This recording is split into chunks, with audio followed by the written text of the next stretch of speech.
Phone आ गया था इसलिए थोड़ी इंटरप्ट हुई, तो हम अब नेक्स्ट इसी को ही कंटिन्यू करेंगे। तो इंटॉक्सिकेटिंग इफेक्ट हमारा देखो मैं बता रही थी कि बेसिकली जो हमारा एथेनॉल होता है वो एज ए सॉल्वेंट भी काम में आता है। जो एथेनॉल होता है ना कि ड्रिंकिंग एल्कोहल है, सेफ है यूज करने के लिए, बट अगर उसको बहुत ज्यादा अमाउंट में डेली किया जाएगा तो ये हमारे डाइजेस्टिव सिस्टम को, नर्वस सिस्टम को क्या करता है, डैमेज करना शुरू कर देता है और उससे फिर हमारे इल इफेक्ट्स शुरू होते हैं। ठीक है, बट अब जो एथेनॉल खाली ड्रिंकिंग के लिए है यूज नहीं होता है, it is widely use as a solvent in industries and labs. ठीक है, तो जो उसका सॉल्वेंट पर्पस है उसको तो फिर हम नहीं, वो तो हमारा कोई गलत तरीका नहीं है उसको यूज करने का। तो अब क्योंकि लोग कम शराब पिए इसलिए सरकार ने ना एथेनॉल पर टैक्स लगा रखा है बहुत। जो प्योर एथेनॉल होता है वो एक तरीके से हाई टैक्स पर हमें मिलता है, ताकि महंगी मिलेगी तो भाई सब लोग अफोर्ड नहीं कर पाएंगे तो नहीं पिएंगे। ठीक है, बट अगर उसी रेट से ही अगर इंडस्ट्रीज वाले और लैब वाले खरीदेंगे तो उनको तो बहुत महंगा पड़ेगा। भाई उनका एक मेन इंग्रेडिएंट अगर इतना महंगा मिलेगा तो उनको आगे बचेगा क्या, जो भी प्रोडक्ट बनाएंगे उससे। ठीक है, तो इसलिए क्या करा गया कि ऐसे करा गया कि जो सॉल्वेंट पर्पस के लिए एथेनॉल यूज होगा उसमें ना थोड़ा मेथेनॉल मिला देते हैं। ठीक है, तो उससे वो अनफिट फॉर ड्रिंकिंग हो जाता है कि that can't be used for drinking but can be used as a solvent. Solvent के रूप में यूज किया जा सकता है। तो जो मेथेनॉल मिला हुआ एथेनॉल होता है वो हमारा टैक्स फ्री होता है, टैक्स फ्री ऑलमोस्ट नहीं होता बट कंपैरेटिवली उसके वो सस्ता मिल जाएगा। ठीक है, पर लोग क्या करते हैं, इसी को ही बेच देते हैं पीने के लिए मेथेनॉल मिले को। वो होती है जहरीली शराब जो पी के फिर लोग मरते हैं, समझ, क्योंकि वो सस्ता मिलेगा। मेथेनॉल मिला हुआ जो एथेनॉल है वो सस्ता मिलेगा उनको, प्योर एथेनॉल उनको महंगा मिलेगा। ठीक है, तो इसलिए यहाँ पर क्या है, जो मेथेनॉल मिली हुई इथेनॉल को जब बेचा जाता है ड्रिंकिंग के लिए तो वो हमारे लोगों को मारने का काम करती है। समझ में आ रही बेटा बात? ठीक है, तो ये इंटॉक्सिकेटिंग इफेक्ट होते हैं किसके, अल्कोहल्स के, कि मेथेनॉल इज टॉक्सिक। ठीक है, ethanol is toxic if used in large amount and if used एक तरीके से ऑन डेली बेसिस। ठीक है, अगर रोज रोज अगर इस्तेमाल कर रहे हैं तो वो हमारे लीवर पर, ओवरऑल डाइजेस्टिव सिस्टम पर, नर्वस सिस्टम पर भी, तुमने देखा है कि शराब पी के तो दिमाग कहाँ जाता है फिर, तो नर्वस सिस्टम को तो इफेक्ट करता ही करता है। ठीक है, तो ये इनके इंटॉक्सिकेटिंग इफेक्ट्स होते हैं। ठीक है, तो this is all about physical properties of alcohol. तो ये हमने 5 फिजिकल प्रॉपर्टीज देखी। अब हम इनका लास्ट पार्ट पर आ रहे हैं अल्कोहल फिनॉल के, that is chemical properties of alcohols and phenol. क्योंकि इनके बहुत सारे केमिकल रिएक्शंस हैं बेटा, तो हमने इनको अलग अलग कैटेगरीज में बांटा है। तो फर्स्ट इसकी कैटेगरी है एसिडिक रिएक्शंस। ठीक है, देखो 3 कैटेगरी है बेसिकली। पहले चलो मैं कैटेगरी थोड़ा बता देती हूँ, फिर हम फर्स्ट कैटेगरी पर आएंगे। तो जितने भी हमारे जैसे अल्कोहल और फिनॉल है, देखो इसमें जनरल बना रही हूँ। देखो जैसे ये हमारा एक, इसको चाहे अल्कोहल कह लो चाहे फिनॉल कह लो, चलो फिनॉल को भी बता देते हैं, कोई ऐसी बात नहीं है। तो जैसे मैं यहाँ पर ऐसे करके इसको लिख रही हूँ। ठीक है, तो जो हम फर्स्ट कैटेगरी के रिएक्शंस देखेंगे उसमें क्या होगा, ये वाली बॉन्ड टूटेगी। ठीक है, बस इन सारे रिएक्शंस में पहली कैटेगरी में क्या देखेंगे, H जाएगा और कोई और पॉजिटिव पार्ट आएगा। तो जब ये H को एज H पॉजिटिव निकालेंगे तो बताओ ये क्या बिहेव करेंगे। जो भी चीजें H को as H positive ion loss करती हैं वो क्या होती हैं, जो भी बेटा, अब हमने ऐसे डेफिनेशन भी कर रखी है 11th में कि दो substances which give H positive ion in aqueous solution are called उनको एसिड कहते हैं ना। वेरी गुड काजल, सिंपल था। हाँ मतलब जनरल था, कोई बात नहीं, कई बार सिंपल चीज ध्यान नहीं आती है ना। चलो शाबाश काजल। तो H, तो ये क्या बिहेव करेंगे, तब एसिड बिहेव करेंगे। ठीक है, तो जब ये H को as H positive ion loss करेंगे तो पहले हम वो वाली कैटेगरी के रिएक्शंस देखेंगे। ठीक है, जिसमें hydrogen as H positive ion loss होगा तो सिर्फ एसिड बिहेव करेंगे इसमें ये। तो हम पहले तो इसके एसिडिक रिएक्शंस देखेंगे। सेकेंड कैटेगरी हम वो देखेंगे बेटा जिसमें ये अपना ये वाली बॉन्ड को तोड़ेगा। तो तब क्या बिहेव, तब ये OH नेगेटिव आयन लॉस करेंगे, तब ये बेस बिहेव करेंगे। ठीक है, तो फर्स्ट कैटेगरी में तो हम इनके एसिडिक नेचर को देखेंगे, दूसरी कैटेगरी में हम इनके बेसिक नेचर को देखेंगे, और थर्ड कैटेगरी में पूरा alcohol as a whole participate करेगा, मतलब ये R ग्रुप भी इन्वॉल्व होगा इन दैट रिएक्शन। ठीक है। तो जिसमें पूरा एल्कोहल हमारा हिस्सा लेगा रिएक्शन में, नहीं तो इन्होंने बाकी वाले पार्ट्स में तो ये एज इट इज जाकर वहां जुड़ता चलेगा, आर है और आर वो एज इट इज ऐड होगा, मतलब सब्स्टिट्यूट होगा उन रिएक्शंस में। बट यहाँ पर हमारा थर्ड में क्या होगा, वो आर ग्रुप भी हिस्सा लेगा ड्यूरिंग दैट रिएक्शन। ठीक है, तो फर्स्ट हम करने जा रहे हैं, बस बेल तो नहीं हुई अभी नहीं, ठीक है। तो फर्स्ट हमारा है इसमें जब ये एसिड बिहेव करेंगे, ठीक है।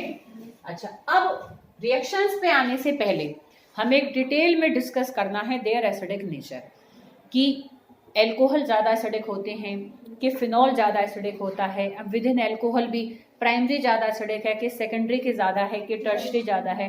And we also compare their acidic nature with water, ठीक है।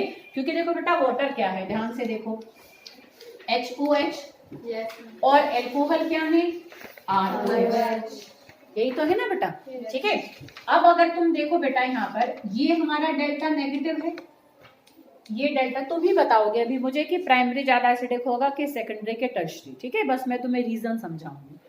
अब देखो बेटा ये हमारा डेल्टा पॉजिटिव है, ठीक है। अच्छा, एसिड कब बिहेव करेगा कोई, जब वो H को एज H पॉजिटिव आयन छोड़ सके, नॉट एज डेल्टा पॉजिटिव। जब वो H को एज H पॉजिटिव आयन अगर छोड़ने की क्षमता ज्यादा होगी, दैट इज एसिड। समझ लो बेटा बात को। अच्छा, अब आर ग्रुप का तुम मुझे नेचर बता सकते हो अगर किसी को ध्यान हो तो। जो आर ग्रुप होता है, जो एल्काइल ग्रुप्स होते हैं, दे आर इलेक्ट्रॉन रिलीजिंग और इलेक्ट्रॉन विड्रॉइंग इन नेचर। सोच के बताओ जरा, मैंने तुम्हें समझाया भी था कि हम कैसे जज करें कि कोई इलेक्ट्रॉन रिलीजिंग होगा कि इलेक्ट्रॉन विड्रॉइंग होगा। जैसे कि भाई मिथाइल है, ठीक है, तो मुझे बताओ मिथाइल ग्रुप इलेक्ट्रॉन रिलीजिंग होगा कि इलेक्ट्रॉन विड्रॉइंग होगा, कहीं लगाए तो कैसे होगा इलेक्ट्रॉन विड्रॉइंग। तो अगर जिसके हिसाब से इलेक्ट्रॉन रिलीजिंग है वो रीजन बताओ, जिसके हिसाब से इलेक्ट्रॉन विड्रॉइंग है गिव दैट रीजन, ठीक है। हाइड्रोजन से इलेक्ट्रॉन लेगा, हाइड्रोजन से इलेक्ट्रॉन ही लेगा, फिर यहाँ से भी लेगा, ऐसे कह रहे हो लेगा। तुम बताओ, how can you say that methyl group is electron releasing, बताओ।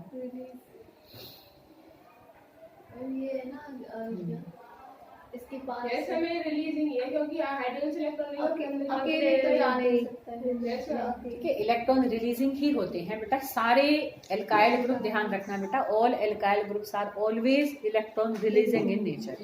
सिंपल देखो, मैंने तुम्हें एक लॉजिक बताया था कि जो भी ग्रुप हमारा रिंग से या चेन से अटैच होता है, ठीक है, तुम ये देखो कि अब जैसे ये एटम हमारा अटैच है जैसे इस OH ग्रुप से, या रिंग या बेंजीन किसी से भी मतलब अटैच हो, तो इसके ऊपर तुम्हें देखना नेगेटिव आ रहा है कि पॉजिटिव आ रहा है। With in its own group इसको इलेक्ट्रॉन मिल रहे हैं कि इसके पास से इलेक्ट्रॉन जा रहे हैं, ठीक है। तो H तो इनको देगा ना, तो इस कार्बन पर हमारा डेल्टा नेगेटिव देगा। तो उस ग्रुप में जो हमारा एटम रिंग या चेन के साथ जुड़ा हुआ है, अगर उसको अपने ग्रुप में मिल रहे हैं तो वो आगे देने का काम करेगा, और उससे लिए जा रहे हैं तो वो भी लेने का काम करेगा। अब क्योंकि इसको तो मिल ही रहे हैं, एल्काइल ग्रुप में कार्बन को हमेशा मिलेंगे ही मिलेंगे, तो वो फर्दर आगे देने का ही काम करता है। तो alkyl groups are always electron releasing in nature, और इलेक्ट्रॉन रिलीजिंग ग्रुप कैसा इफेक्ट करते हैं, इंडक्टिव, प्लस आई के minus I, plus I effect करते हैं, ठीक है बेटा। तो electron releasing group plus I मतलब इलेक्ट्रॉन डेंसिटी देने का काम करते हैं रिंग को या चेन को, ठीक है। अच्छा, अब देखो ये इसको देगा इलेक्ट्रॉन डेंसिटी।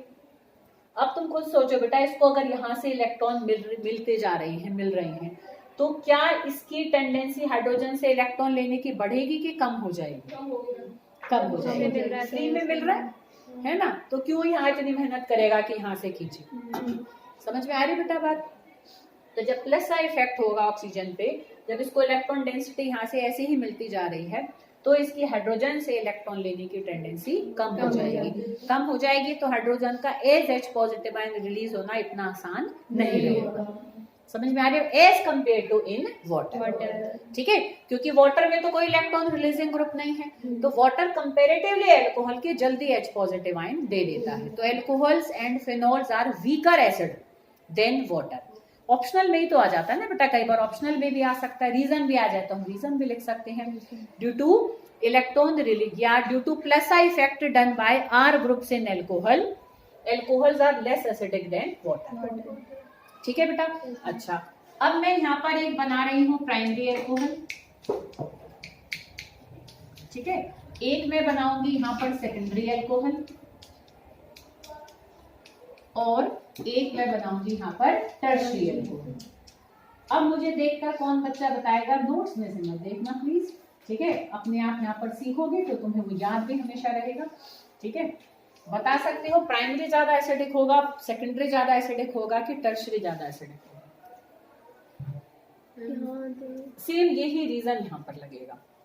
यहाँ वाटर ज्यादा एसिडिक है एल्कोहल से, क्योंकि आर ग्रुप ने यहाँ पर प्लस का इफेक्ट करके, ठीक है, ऑक्सीजन पे इलेक्ट्रॉन डेंसिटी बढ़ा दी, जिससे एस का एज एच पॉजिटिव आयन निकलना और मुश्किल हो गया।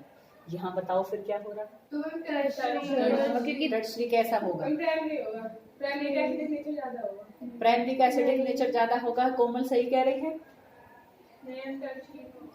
टर्शियरी का होगा। पायल टर्शियरी का कह रही है, बताओ सब अपने अपने व्यूज दो। प्राइमरी की वोट गई टर्शियरी को, सॉरी पायल की वोट गई टर्शियरी को, कोमल की गई प्राइमरी को। और बताओ शिक्षा जी बताइए, टर्शियरी कम एसिडिक होगा ज्यादा? ज्यादा। शिवानी बताओ, प्राइमरी ज्यादा होगा शिवानी के हिसाब से। अच्छा, और काजल बताओ? टर्शियरी है, तू तो कमा रही है। पक्का? चलिए पक्का, ठीक है। पूजा जी बताइए आप। सोचो सारे, इसी से कंपेयर करो ना, सीधा सीधा यही तो रीजन आ रहा है। हाँ बताओ पूजा, बोल दे यार, एक तो बोल। प्राइमरी ज्यादा होगा। अच्छा, अब प्रज्ञा बताइए। टर्शियरी होगा। दिव्या बताओ, बताएं। प्राइमरी। तुम बताओ बेटा, हैं? बताओ भावना। सोचो ना, ये सिंपल, ये लॉजिक तो लग रहा है। सोचो जरा, अभी बस तू बोल दे, मेरा इतना ऐसे मुंह में यहाँ शब्द रखा हुआ है। टर्शियरी ज्यादा है। दिव्या तुम्हारे हिसाब से चेंज कर रहे हो क्या? टर्शियरी पर आ रहे हो? तुम बताओ काजल।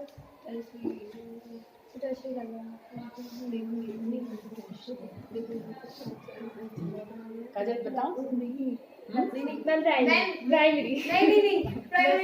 सेकेंडरी है। ये तो और नया आया।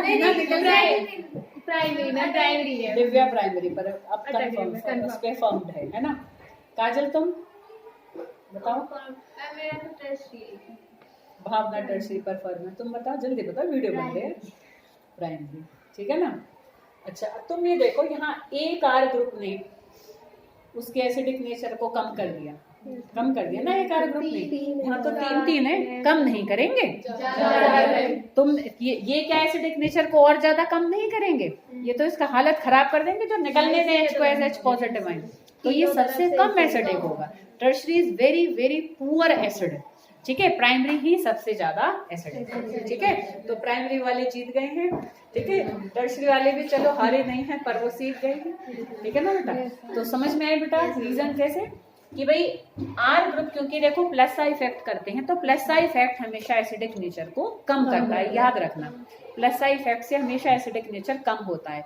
तो जहां तीन आर ग्रुप प्लस का इफेक्ट कर रहे होंगे, वो तो एसिडिक नेचर को बहुत ज्यादा कम कर देंगे, ठीक है। तो कम कर देंगे तो H as H positive ion नहीं निकल पाएगा। तो बीच में करा जाता है। सेकंड नहीं, जब तुम अमीन्स में करोगे ना, वहां सेकेंडरी ऐसे बीच में से कूद के अलग निकल कर आ जाएगा। प्राइमरी सेकेंडरी को ओवर पावर करेगा वहां, जब हम बेसिक कैरेक्टर को डिस्कस करेंगे इन अमीन्स, ठीक है। तो वो अभी उसमें, अभी तो दिल्ली बहुत दूर है, तो वहां तक अभी हमें जाने में टाइम है। सेकंड पे है ना एसिडिक ज्यादा। नहीं तब भी, हाँ वो प्राइमरी से ज्यादा, सॉरी ठीक है, प्राइमरी सबसे ज्यादा एसिडिक होगा, फिर सेकेंडरी होगा और फिर टर्शियरी होगा, ठीक है। तो ये ध्यान रखेंगे हम। कई बार ऑप्शनल में आ जाता है भाई, 4 ऑप्शन देकर वो एक वाटर दे दे, एक प्राइमरी दे दे, सेकेंडरी दे दे, टर्शियरी दे दे। अब वो कहेगा विच out of the following is most acidic, तो उसका आंसर हमारा होगा वाटर। वेरी गुड, मैं खुद प्राइमरी बोलने वाली थी, है ना। वेरी गुड कोमल, है ना। कोमल ने एकदम सही बात पर आई है, वाटर, ठीक है ना बेटा। आ रही है बात समझ में? तो इस तरीके से हम एसिडिक नेचर को निकाल सकते हैं। और कई बार एग्जाम्पल भी आ जाते हैं कि जरूरी नहीं है कि वो तुम्हें प्राइमरी सेकेंडरी टर्शरी वर्ड लिखेगा, वो एग्जाम्पल बनाएगा, है ना। एक टर्शरी उसने ब्यूटेनॉल दे दिया, सेकेंडरी ब्यूटेनॉल दे दिया, प्राइमरी दे दिया। समझ में आ रही बेटा बात? तो कैसी भी आएगा, हमें अपनी मेन बात को पकड़ना है। वाटर इनमें तीनों से ही ज्यादा एसिडिक है और विद इन अल्कोहल हमारा प्राइमरी ज्यादा एसिडिक है। बट अगर हम अब अल्कोहल के एसिडिक नेचर को कंपेयर करें फिनॉल से, phenol is most acidic. Phenol बहुत ही ज्यादा एसिडिक नेचर का होता है, इतना ज्यादा एसिडिक होता है फिनॉल तो कि वो जो लिटमस पेपर हमारा टेस्ट होते हैं ना बेटा, ठीक है ना, जो हमारे लिटमस पेपर वाले टेस्ट होते हैं, अल्कोहल हमारे उन टेस्ट को नहीं दे पाते हैं, पर फिनॉल बहुत हद तक दे देता है। तो फिनॉल हमारा काफी ज्यादा एसिडिक होता है। ऐसे समझो कि कार्बोक्सिलिक एसिड्स में तो एसिड वर्ड ही आ रहा है ऑर्गेनिक कंपाउंड्स में, तो ऑर्गेनिक कंपाउंड में सबसे ज्यादा एसिडिक तो हमारे कार्बोक्सिलिक एसिड ही होते हैं, उसके बाद नेक्स्ट एसिडिक फिनॉल ही होता है। फिनॉल इतना ज्यादा एसिडिक होता है, ठीक है। तो फटाफट से H पॉजिटिव आयन को इतना एसिडिक होता है कि फिनॉल पहले फिनॉल नहीं बनता, उससे पहले फिनॉक्साइड आयन बनता है। हमने प्रिपरेशंस में देखा था जब पीछे हेलोएल्केन्स को देखा था, या फिनॉल की ही अभी प्रिपरेशन करी थी, तो उसका अब हम रीजन को डिटेल में देखेंगे। A very important question also बहुत बार आया हुआ है, discuss the acidic nature of phenol, कि फिनॉल क्यों इतना ज्यादा एसिडिक होता है, ठीक है। तो फिनॉल के एसिडिक नेचर को अब हम डिस्कस करने के लिए हमें फिनॉल के रेजोनेटिंग स्ट्रक्चर्स पे जाना पड़ेगा, ठीक है। तो why phenol is more acidic या मोस्ट एसिडिक, या why phenol is more acidic than alcohol, comparison में भी आ जाएगा, ठीक है। तो हम दोनों का रीजन देखेंगे। तो सबसे पहले फिनॉल को ही उठाएंगे। फिनॉल का देखो तुम, ये ऐसे रेजोनेटिंग स्ट्रक्चर जो तुम्हें कराए हैं सेम वही बनाने हैं दोबारा से, कि ये लोन पेयर यहाँ डबल बॉन्ड बनाएगा और ये बॉन्ड यहाँ पर टूट जाएगा, ठीक है। तो नेक्स्ट रेजोनेटिंग स्ट्रक्चर हमारा देखो क्या बनेगा, यहाँ पर हमारा क्या आ जाएगा, नेगेटिव चार्ज, डबल बॉन्ड, और ऑक्सीजन पर आ जाएगा पॉजिटिव चार्ज, ठीक है। नेक्स्ट देखो बेटा, नेक्स्ट अब ये नेगेटिव यहाँ पर बॉन्ड बनाएगा, ये बॉन्ड टूटेगी तो यहाँ डबल बॉन्ड और इधर नेगेटिव, और ये हमारा OH पॉजिटिव। अब नेक्स्ट क्या होगा, ये यहाँ डबल बॉन्ड बनाएगा, ये यहाँ पर इलेक्ट्रॉन शिफ्ट होंगे और इधर हमारा इधर नेगेटिव आएगा और इस पर भी ऊपर पॉजिटिव। नेक्स्ट हमारा क्या होगा, ये यहाँ बॉन्ड बना लेगा और ये लोन पेयर वापस ऑक्सीजन को लेंगे और ये हमारा नेक्स्ट रेजोनेटिंग स्ट्रक्चर है। अब ध्यान से देखो, इन्हीं स्ट्रक्चर में ही उसका आंसर है, ठीक है। दिख रहा है तुम्हें कहीं आंसर? तीन रेजोनेटिंग स्ट्रक्चर में फिनॉल के ऑक्सीजन पर आ गया positive charge, complete positive charge. तो उसकी कितनी टेंडेंसी बढ़ जाएगी हाइड्रोजन से इलेक्ट्रॉन लेने की। हाइड्रोजन तो इतना इलेक्ट्रोनेगेटिव है, बर्दाश्त ही नहीं कर पाएगा, मेरे ऊपर और पॉजिटिव चार्ज, ठीक है। उसको जो भी मिलेगा, अब कार्बन से ज्यादा तो उसके लिए हाइड्रोजन इजी टारगेट है, उससे फटाफट खींचेगा पूरा इलेक्ट्रॉन और H पॉजिटिव आयन रिलीज हो जाएगा, ठीक है। तो क्या हम रीजन लिखेंगे, due to resonance in phenol oxygen develops positive charge, ठीक है। So takes the electron from hydrogen and hydrogen easily released as H positive ion. समझ में आ रही बेटा बात? तो इसलिए H पॉजिटिव आयन यहाँ इजीली रिलीज हो जाए, एक रीजन है ये। अब एक और भी इससे अच्छा रीजन है कि क्यों ये और ज्यादा हमारा जल्दी रिलीज कर देता है। जब फिनॉल ने अपना इलेक्ट्रॉन छोड़ दिया, ठीक है भाई, ये फिनॉल था और इसने अपना इलेक्ट्रॉन जब छोड़ा तो यहाँ पर बनेगा फिनॉक्साइड आयन, ये बनेगा ना बेटा ऐसे फिनॉक्साइड आयन, ये H पॉजिटिव आयन निकल गया, O नेगेटिव आ जाएगा। अब ये जो फिनॉक्साइड आयन बना है, अब फिर फर्दर ये फिनॉक्साइड आयन भी रेजोनेंस स्टेबलाइज्ड स्ट्रक्चर होता है, ठीक है। हम फिनॉक्साइड आयन की भी रेजोनेंस को देखें, ये तो हमने किसकी देखी थी, फिनॉल की देखी थी। तुम अगर देखो तुम्हें दोनों रेजोनेटिंग स्ट्रक्चर्स को बना सकते हो तो बहुत अच्छी बात है, तुम्हारा आंसर एकदम कंप्लीट होगा। तुम नहीं भी बना सकते ना तो कोई ऐसी बात नहीं है, तुम उस बात को लिख सकते हो, क्योंकि रेजोनेटिंग स्ट्रक्चर तो उसके भी 5 ही बनेंगे, ठीक है। कि जैसे ये हमारा क्या है, देखो फिनॉक्साइड आयन है, O नेगेटिव, पीरियड है ना तुम्हारा बेटा, बस इसको कंप्लीट करा देते हैं। देखो बेटा, ये यहाँ पर डबल बॉन्ड बनाएगा और ये बॉन्ड यहाँ टूटेगी। अब तुम देखो कि जब यहाँ पर डबल बॉन्ड बन रही है तो इस O का नेगेटिव चार्ज खत्म हुआ है, तो इसलिए इस पर कुछ आएगा नहीं, बट वो नेगेटिव चार्ज कहाँ पर आ जाएगा, इधर आ जाएगा। तो मैं पूरा नहीं बना रही, अब यहीं से देख सकते हो नेगेटिव फिर यहाँ जाएगा, ठीक है, फिर नेगेटिव हमारा यहाँ जाएगा। पर इन तीन स्ट्रक्चर में ऊपर कोई भी ना नेगेटिव रहेगा ना पॉजिटिव रहेगा, और जो लास्ट वाला आएगा वो फिर ऐसी वो नेगेटिव ही बनेगा, बट ये हमारी बॉन्ड ऐसी रोटेट कर जाएगी, ठीक है ना बेटा। अब तुम देखो 5 ही रेजोनेटिंग स्ट्रक्चर फिनॉक्साइड आयन के और 5 ही हमारे फिनॉल के हैं, but the resonating structure of phenoxide ion is more stable resonance stabilised structure than phenol. क्यों? देखो कभी मैंने रेजोनेंस कभी 11th में बताई थी, शायद जब कभी बताया हो।